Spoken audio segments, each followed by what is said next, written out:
Nag-imbento na naman si Inday. Para sa mga bisita.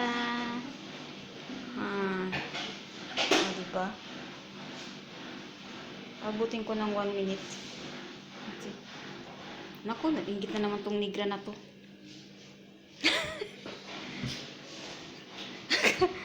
Ito na siya.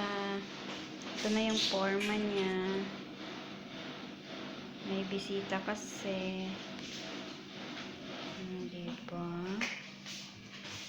Lapit na. Almost, ha? Ano lang yan?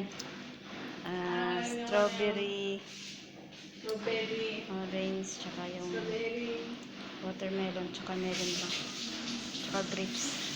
Bye-bye!